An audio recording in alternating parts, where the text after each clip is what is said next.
Okay, in this video, I want to take a look at operating 3D cameras in Maya. So this is just supposed to be a general overview or guideline for those people who don't have a whole lot of experience working with the camera. So I created a new camera. I think it's a good idea to have separate cameras for your shots and making sure that your perspective camera, your default camera, is not the one that you're trying to create your shots with. So I went to panels, perspective, and started a new camera. And I'm also going to select that camera. So I have this in two-panel layout just to show you guys the camera moves and what it looks like through the shot. Let me go ahead and name this one. So this one's going to be called shot. Let's say this is going to be my shot one camera. So shot one underscore cam. Okay. So the basics of a 3D camera, you guys should be aware of just how to navigate in Maya. And so these are going to be translating and rotating my camera in various ways that we would expect if we were trying to 3D navigate or navigate through a 3D viewport. And so we're getting like a pivoting action, right? Whenever we hold Alt and left click. And so that's choosing a point in space and it's actually pivoting around that point in space. It's not actually a rotation necessarily, it's a move and a rotation, right? And we can hold Alt middle mouse click to move our camera around. And then we can hold Alt and right click to dolly our camera forward and back, or use the scroll wheel to dolly. Remember, this isn't actually a zoom, this isn't a dolly. So and I said, actually earlier I misspoke. I said Alt middle mouse click to pan. I meant truck. So we're trucking our camera left and right, and also boom or jib. So moving our camera up and down. So that's Alt middle mouse click. And that's what you're doing. So if we wanted to actually rotate our camera like you would expect with like a pan or a tilt, then what we would have to do is we'd actually have to select the camera and actually rotate it with a manipulator, right? So you can see I can rotate it in the y-axis or I can rotate it in the x-axis to tilt and pan it. And of course, if I wanted to, I could tilt it in the z-axis to give a canted angle or a Dutch angle and roll my camera. I like to have a film or resolution gate on my camera, and you can do this on the viewport by clicking on these buttons up here. So you click on this right here, it says resolution gate. So depending on what I set in my render settings for my camera resolution, which you guys should figure out, you want to find out what aspect ratio you're working with and make sure you set your resolution to something that works with that aspect ratio. And then I can come in here and turn on film gate and then gate mask, and now I know exactly what's going to be in my camera view. So what you see just in the viewport doesn't necessarily tell you what's actually going to be rendered out on your camera, so this is really helpful for that. If I want to rotate and move my camera around a point in space, like if I want to do a pivot or an orbit shot, there's a couple ways you can do this. The first is you don't have to only rotate your camera from its own center point.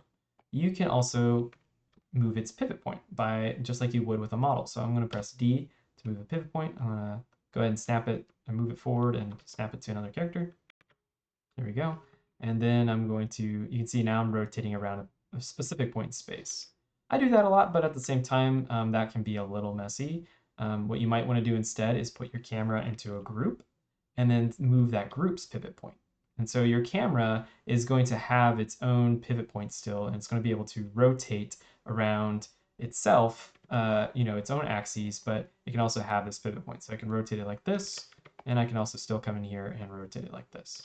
And I can jump back and forth between these by pressing up and down on my keyboard to move between hierarchy elements in my outliner. So if I want to go to the group, I can press up, and so I have this group's pivot point. If I want to go to my camera, I can press down and I have my camera selected. With cameras and lights, we can also use this type of manipulation that gives us a look at tool. And so normally if I was to move this, I'd have to move, and I wanted to keep it focused on the character, I'd have to move it and then rotate it back, right? But sometimes you want to position the camera but keep it focused on a target. So what you can do is you can press T on your keyboard and it gives you a look at target. And so let's say I want to look at his face, and then I can actually move my camera in space, but you'll see the camera is rotating itself to always look at that rotate target until I leave that camera mode. And so this is pretty handy too as well if you want to position the camera but you kind of want to keep the same subject in line.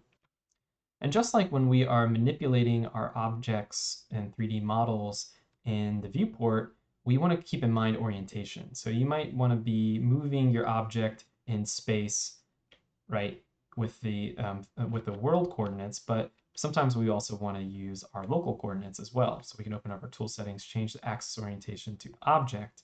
And so especially if I want to truck straight back and truck straight forward and my camera's angled, this is going to give me that ability to do so.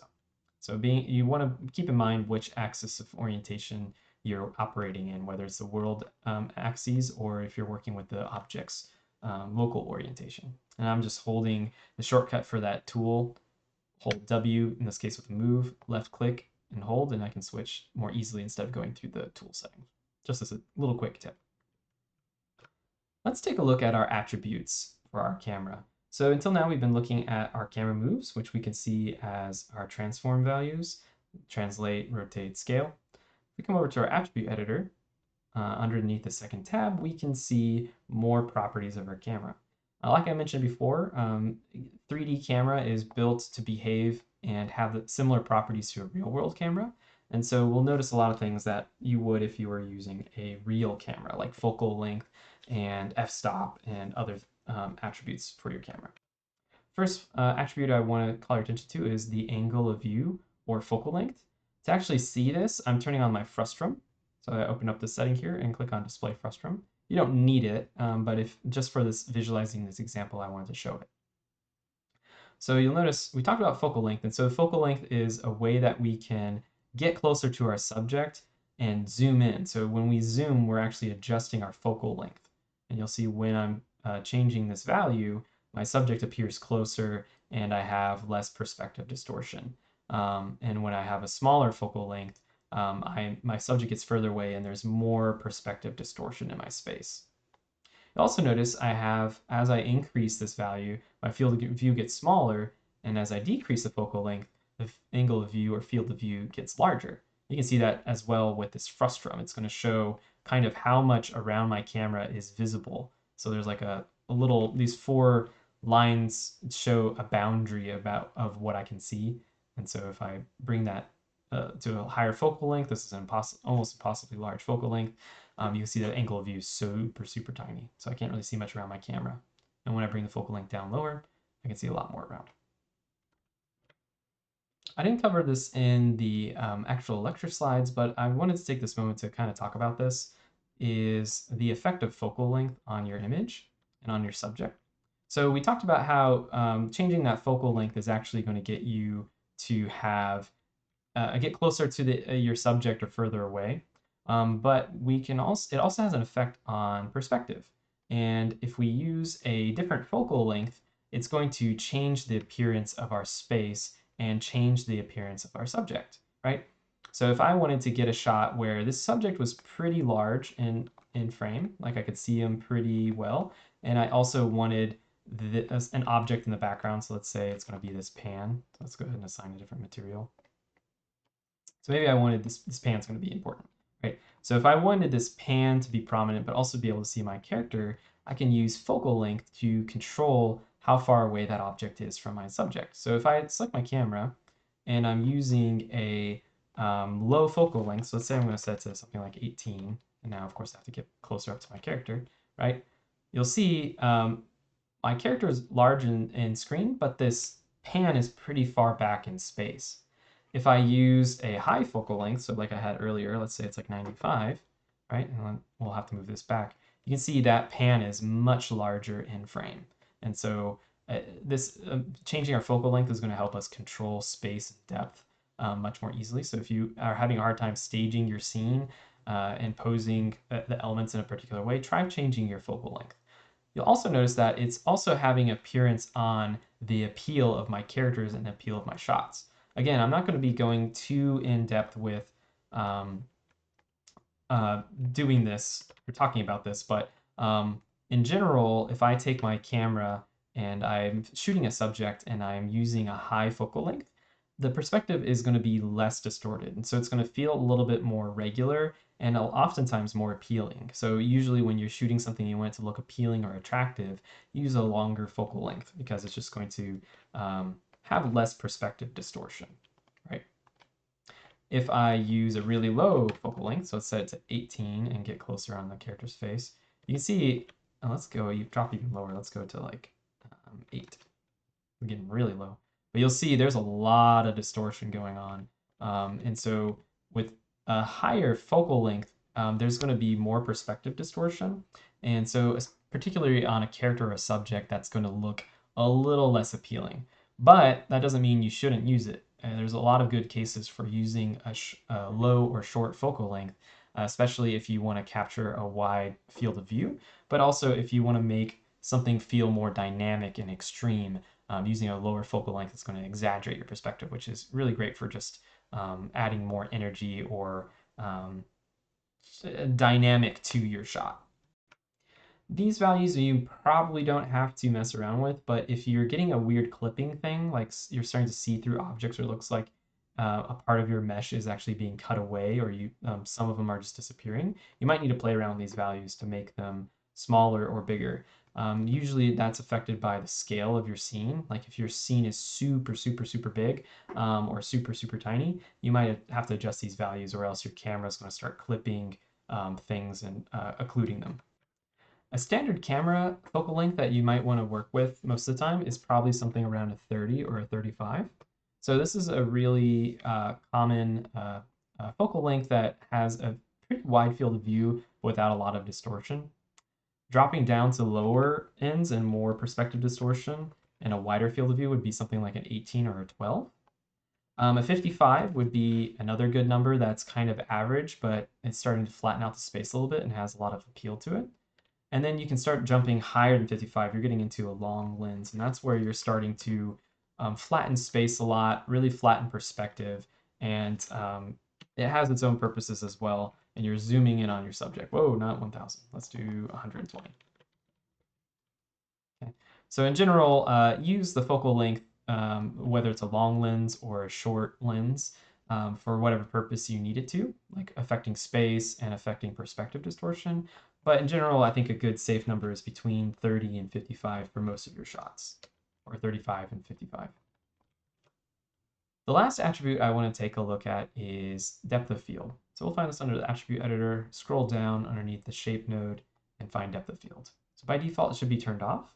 I'm going to turn it on.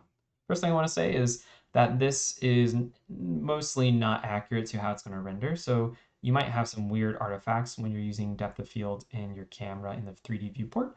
So just keep that in mind that when it renders, it might look a lot different. The two values we're going to worry about is focus distance and f-stop. So focus distance is essentially our what point away from the camera is actually the center of my depth of field or center of my focus. And in this case, I have I just created this for myself. I have this little locator. And so this locator is just, I'm just using it as a tool to illustrate how far away from my camera I'm focused, or where away from my camera I have my focus plane, or where I'm focusing. And so I've tied that locator's position to this camera's focus distance. And so I'm just using that to feed that value. And so you can see when this locator is on my subject, that's in focus. But if I keep moving it back, different elements of my scene are in focus. So I moved it further back. I hid the environment so you guys can see this better. But now it's kind of in line. This focus plane is in line with this pan, and so now the pan's in focus, right? So if I want to do depth of field, I can start it here and then do a rack, or sorry, depth of field, a rack focus. So I want to do rack focus. I could start my focus plane or focus point here and then move it back there. So normally this is just a value and you don't have a little thing tied to it unless you create that. F-stop is going to be how much of my scene or is out of focus. And so it's going to affect that whether you have a shallow focus or a deep focus in your scene. So the lower your f-stop value is, the more of your scene is going to go out of focus. But the higher f-stop is, the more of your scene is going to remain in focus. And if you use it up to the highest, for the most part, your scene is not going to be really going into any significant defocus. And so that's depth of field. And so you probably want to use this in your final renders and probably all of your shots. It's just going to add a little bit of realism to your short. And so the focus distance is how far away from the camera your focal plane is. And then f-stop is going to be how much around the focal plane is actually in focus or out of focus.